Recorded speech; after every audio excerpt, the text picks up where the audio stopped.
बेहद महत्वपूर्ण खबर की। भारतीय लोकतंत्र के इतिहास में आज का दिन एक ऐतिहासिक दिन के तौर पर दर्ज होने जा रहा है। अब से कुछ देर में संसद का 3 दिवसीय विशेष सत्र शुरू होगा और इस सत्र में महिला आरक्षण संशोधन से जुड़े हुए 3 महत्वपूर्ण विधेयक पेश होंगे। नारी शक्ति वंदन अधिनियम को लागू करना सरकार की प्राथमिकता है, तो सुबह 11 बजे बिल पेश किया जाएगा, जिसमें लोकसभा और राज्य की विधानसभाओं में 2029 से 33% महिला आरक्षण का प्रस्ताव शामिल है।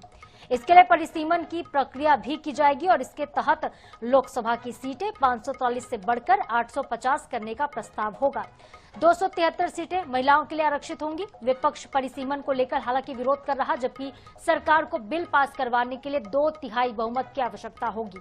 तो 16 अप्रैल यानी कि आज, 17 कल और 18 अप्रैल को इस पर लंबी चर्चा होगी और माहौल गरमाने के पूरे आसार है। तो अब से कुछ देर में सदन की कार्यवाही शुरू होगी और आज महिला आरक्षण कानून में संशोधन से जुड़े हुए 3 बिल पेश किए जाएंगे और इन बिलों के पास होने के बाद 2029 से 33% आरक्षण देने का जो प्रस्ताव है वो पास हो जाएगा। लेकिन परिसीमन को लेकर विरोध किया जा रहा है। परिसीमन आखिर है क्या?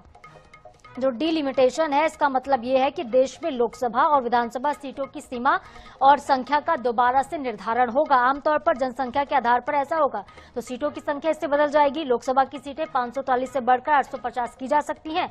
अलग अलग राज्यों में सीटों की संख्या बढ़ या घट सकती है, यानी कि कुछ राज्यों को ज्यादा सांसद मिलेंगे और कुछ राज्यों को सांसद कम मिलेंगे। कुछ राज्यों की सीमाएं भी बदल जाएंगी और राज्यों के बीच ताकत का जो संतुलन है वो बदल जाएगा। जिन राज्यों की जनसंख्या ज्यादा बढ़ी है, जैसे कि उत्तर भारत, उनकी सीटें बढ़ सकती हैं। जिन राज्यों ने जनसंख्या नियंत्रण किया, जैसे कि दक्षिण भारत, उनकी सीटें कम या कम अनुपात में बढ़ेंगी।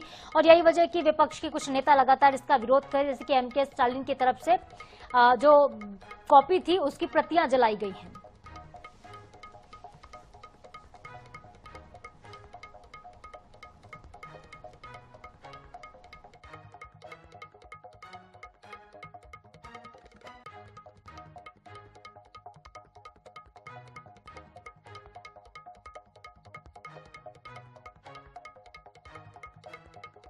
ये खुफिया लोगों की गुप्त योजना है और महिला आरक्षण के खिलाफ नहीं है, लेकिन जो जल्दीबाजी है, जिस तरीके से लाया जा रहा है, उसके खिलाफ है।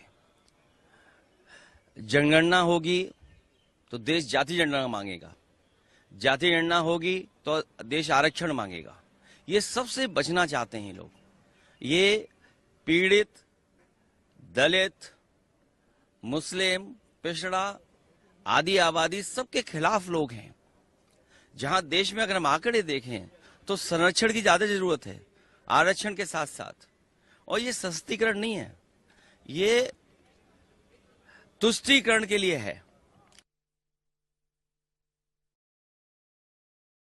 मुझे लगता है, मुझे पूरा भरोसा है कि जब वो सदन के अंदर आएंगे तो महिलाओं के प्रति संवेदना उनमें जगेगी और जो महिलाओं में बरसों से इंतजार है, अब उनका सब्र की सीमा टूट रहा है और इसे सब मिल करके पास करेंगे।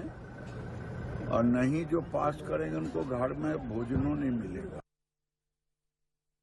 16, 17, 18 अप्रैल एक नई इतिहास की स्थायी तारीख बनने जा रही है, जब अपने देश की आधी आबादी को लेकर के यशस्वी प्रधानमंत्री श्रीमान नरेंद्र मोदी जी के नेतृत्व में महिला नारी सशक्तिकरण बिल पास होने जा रहा है। मुझे इस बात का गर्व भी है, आनंद भी है। यशस्वी प्रधानमंत्री ने बहनों के जीवन को, उनके जीवन में सशक्तिकरण को लेकर ऐसे कई काम किए।